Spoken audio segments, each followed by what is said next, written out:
Welcome friends, প্রত্যেকে স্বাগত আমাদের ইউটিউব চ্যানেলে।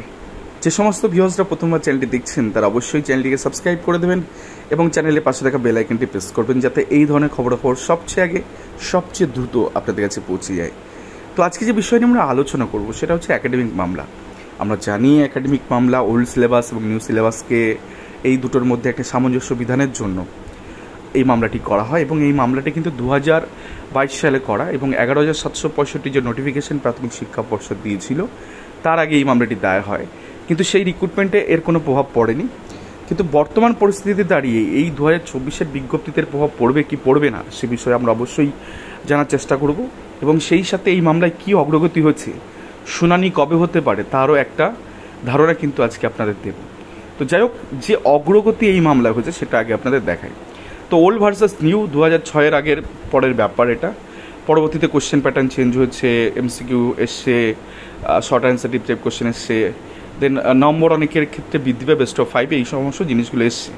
কিন্তু পুরোনো সিলেবাসের ক্ষেত্রে আমরা জানি যে সেখানে নাম্বার পেতে গেলে খুবই কষ্টসাধ্য ব্যাপার ছিল, অতটা স্কোর হতো না। বাট এই যে একাডেমিক, যেহেতু প্রাথমিক নিয়োগের ক্ষেত্রে একাডেমিকটা বড় ভাইটাল রোল প্লে করে, এবং মাধ্যমিকের এগ্রিগেট 5, এইচএসের ক্ষেত্রে 10, তো সেখানে এই দুটোর মধ্যে সামঞ্জস্য বিধানের জন্য কিছু ব্যক্তি এই মামলাটি করেন। তো সেক্ষেত্রে এই মামলা 10ই জুন কিন্তু লাস্ট শুনানি হয়ে গেছে এবং সেক্ষেত্রে যার WP number 23,585/2022, Saikat Nandian others versus the state of West Bengal and others.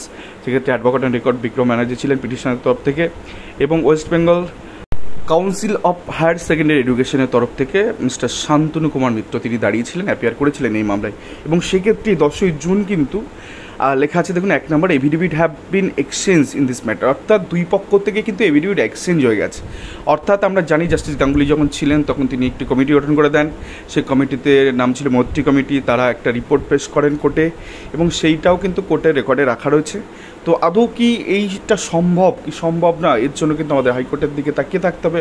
আমরা জানি যে এই মামলা পরবর্তী কিন্তু সুপ্রিম কোর্টে যায়, অর্থাৎ 2022-এর একটি মামলা সুপ্রিম কোর্টে যায়, যার দৌলতে এই মামলাটা তখন শুনানি হচ্ছিল না। কিন্তু বর্তমানে এই মামলা লিস্টেড রয়েছে জাস্টিস আসার মান্তার ঘরে। তো সেক্ষেত্রে এই মামলা কিন্তু হিয়ারিং স্টেজে রয়েছে। তো যে কোনো দিন, এই সপ্তাহের যে কোনো দিন আশা করা হচ্ছে সোম মঙ্গল বুধের মধ্যে এই মামলা উঠতে চলেছে এবং সেক্ষেত্রে এর পরে কিন্তু ফ্যাকচুয়াল ব্যাপারগুলো নিয়ে আলোচনা হবে এবং আশা করা যায় ওল্ড সিলেবাসের যারা রয়েছে, ওল্ড ইজ গোল্ড অলওয়েজ, তো তাদের পক্ষেই হয়তো বিষয়টা ভারী থাকবে, কারণ সত্যিই অসামঞ্জস্য। কারণ কম্পিটিশানে এক জায়গা থেকে হওয়া উচিত। তো সেক্ষেত্রে যদি এক জায়গায় বা সামঞ্জস্য বিধান করতে হয় তাহলে কিন্তু ওল্ড সিলেবাসে যারা পরীক্ষা দিয়েছিলেন, যারা নাম্বার পেয়েছিলেন, তাদেরও কিন্তু একটা কনসিডারেশনের জায়গায় আসতে হবে কোর্টকে। এখন দেখা যাক কোর্ট কী সিদ্ধান্ত নেয় এবং কোর্টের সিদ্ধান্ত আদৌ প্রাথমিক শিক্ষা পর্ষদ মেনে নেয় কিনা, বা পরবর্তী ক্ষেত্রে তারা ডিভিশন বেঞ্চ বা অ্যাপেক্স কোর্টে যায় কিনা, সেদিকে আমাদের তাকিয়ে থাকতে হবে। আর তার সাথে সর্বোপরি এই যে রিক্রুটমেন্ট আসতে চলেছে 2024-এর যে নিয়োগ বিজ্ঞপ্তি প্রাথমিক শিক্ষা পর্ষদ জারি করবে, সেটাতে লাগু হবে কিনা সেটাও একটা প্রশ্নচিহ্নের মুখে দাঁড়িয়ে যাবে।